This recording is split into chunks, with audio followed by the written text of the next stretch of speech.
Hey ladies, Coach Rana here. So we're just going to start with our Hinge versus squat clinic. You're going to start class like this. So start with everybody up against the wall. We're just going to be nice and close to the wall, maybe just 1 foot lengths away. So take your step and then spread those feet out about hip width.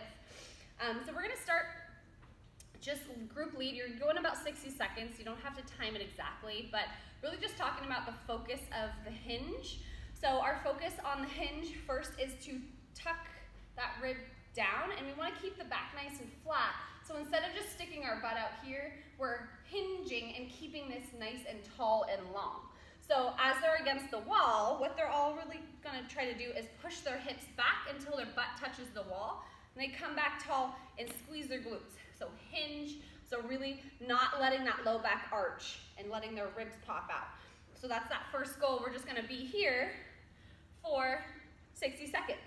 Then we're going to move into a wall sit.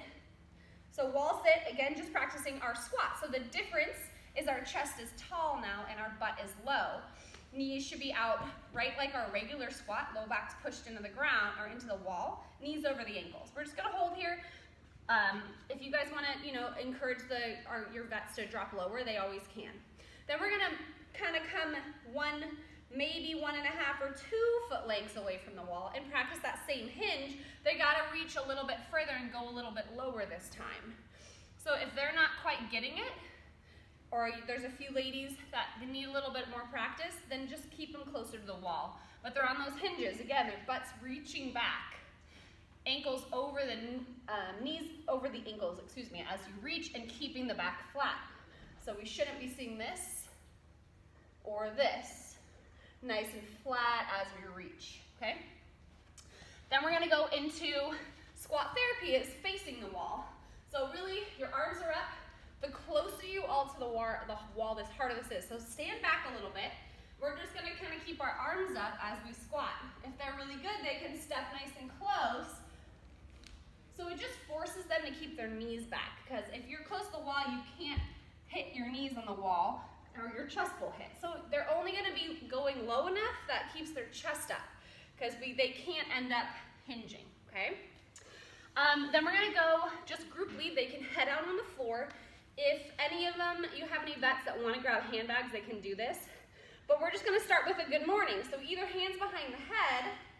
It's that nice hinge, that same thing we just practiced on the wall, but we're trying to go a little bit deeper now. Same movement. You can also hold a weight on your chest. Okay, so if they want to do weighted, then we're going to go to deadlift. So a little bit different. Instead of basically straight legs, I'm going to have a lot more support in my legs on that deadlift. So deadlift, good morning. Deadlift, nice supported legs. So I never want my shoulders below my butt. Okay, so that way you have to support yourself a little bit more with your legs and making sure we're not making it into 2 movements. All one flat back, all one hip drive. Swing, same idea. Hinge, pop. I stop here.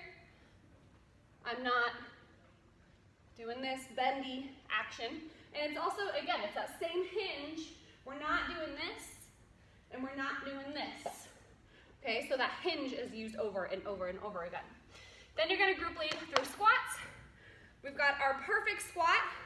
1, 2, 3, 4. Okay, perfect squat. Our air squat is just body weight.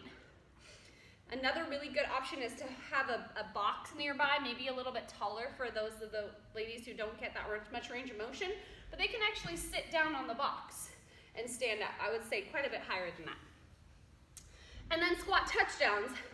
The goal of this is to get low, not necessarily touch the ground, because some people just will do this. So making sure if they have the range of motion, they can touch. But my chest is tall, my weight is back, okay, and I'm squatting, I'm not hinging. So make sure they know the difference. Whenever we do things like squat touchdowns or in-out squats, the goal is not to touch the ground. The goal is to drop their butt as low as they can. Okay, so again, each about 60 seconds on that, just to go through the movements and make a lot of cues and teach the movements, okay?